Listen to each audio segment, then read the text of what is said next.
Personally, I find the holiday period can be stressful enough for so many reasons, and that's even before we think about what we're eating and how we maintain our goal weight, or in my case, try not to gain too much weight as an athlete. So in this video, I'll be telling you how I control and manage what I eat over the holiday period to make it as stress-free as possible. Hello everyone, welcome back to the channel. I'm Josh, a vegan triathlete, and on this channel we talk triathlon, training and personal productivity. So if any of that sounds interesting to you, please hit the subscribe button down below. Something that will be on every athlete's mind over the holiday period is how much we're eating compared to how much we are exercising. And I'm no different in this regard.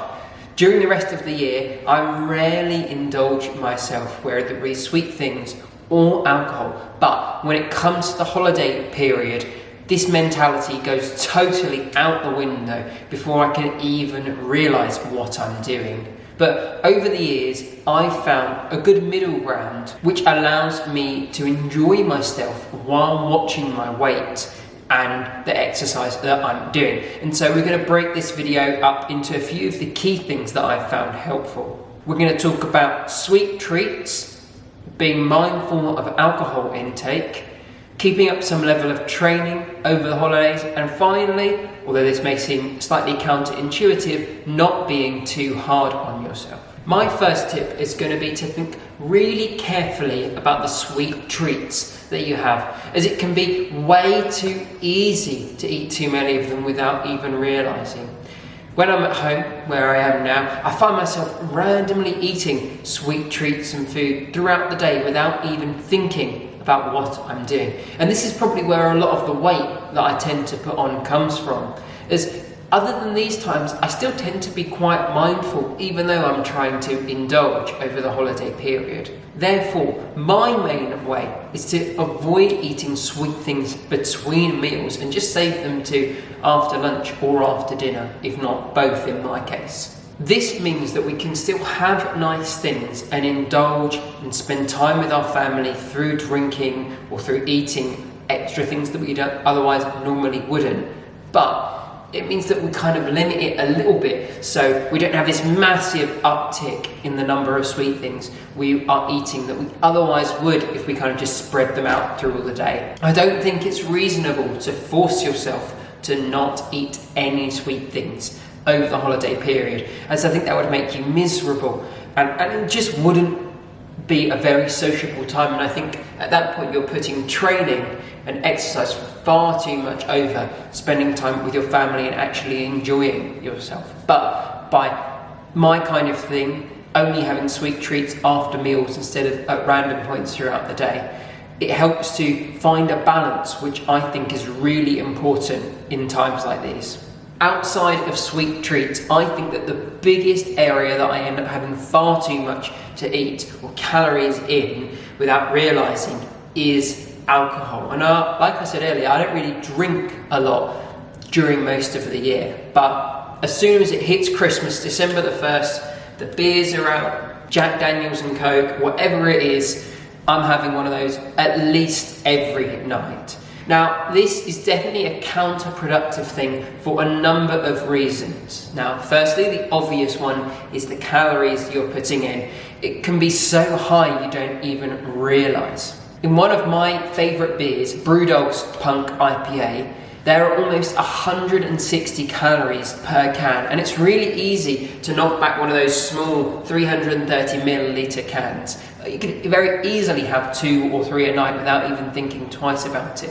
But that could add up to almost a quarter of the calories that we would otherwise want to eat if we're not exercising. So being mindful of this, thinking about what you're having, whether you can have a lower calorie option or forego 1 or 2 extra drinks each evening, can be really important to keep the number of calories you're having down. The other way that alcohol can negatively affect us when we think about our athletic performance is obviously having a hangover. Although we might not be doing very much training over the holiday period, we still probably want to be doing a little, just because I like the sport and I want to be doing some sort of exercise and some sort of training as the holiday period goes on. But if I'm hungover almost every day, which I can say that I haven't been this year, but I have been in the past, you're no way you're ever going to be doing the exercise that you want to be doing, and that's going to affect our weight in the opposite way to food. We're going to be just gaining far too much weight instead of burning off those extra mince pies that I know I've been having.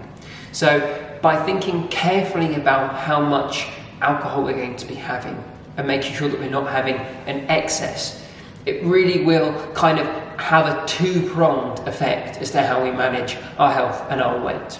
And like I said, I personally love to keep up some level of training, and I'm sure most of you at home do, because I really enjoy the sports that we're doing. However, if you don't, why are you watching a triathlon video, I guess? And just let me know, does anyone not do any training at all over the winter periods? Let me know in the comments, because I'd be really interested to kind of hear your reasoning for why, because I personally can never stop doing training, and I know that drives my family and my girlfriend nuts sometimes.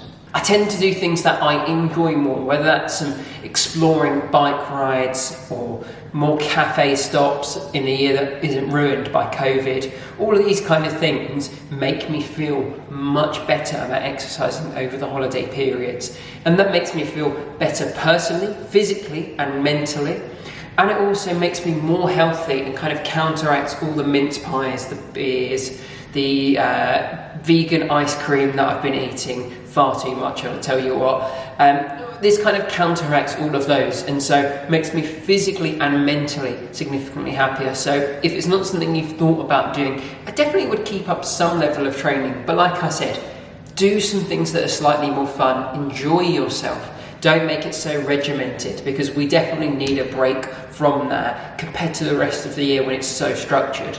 And the final point in this video is going to be not being too hard on yourself. Like I said right at the start, Christmas is a really stressful time for so many reasons. I know I find that, I'm sure many of you do at home. It can be difficult without even factoring athletics. So try not to stress too much. There's no point in ruining the time that you have to spend with friends or family.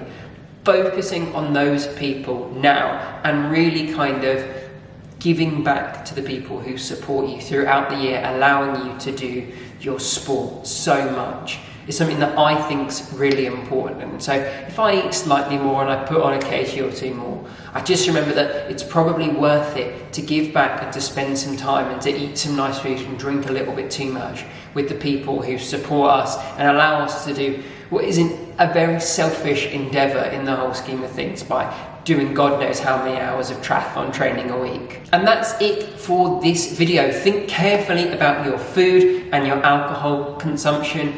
If you enjoy the sport, keep some level of training going, but don't be too hard on yourself. Just try to have a good time and really make the most of the last bit of the off season now, because I know that I, like many of you, will be starting my training very soon.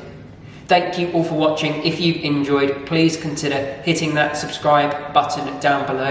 And on screen now, you're going to see a link to my food playlist where I've got some what I eat some days and other videos about being a vegan athlete.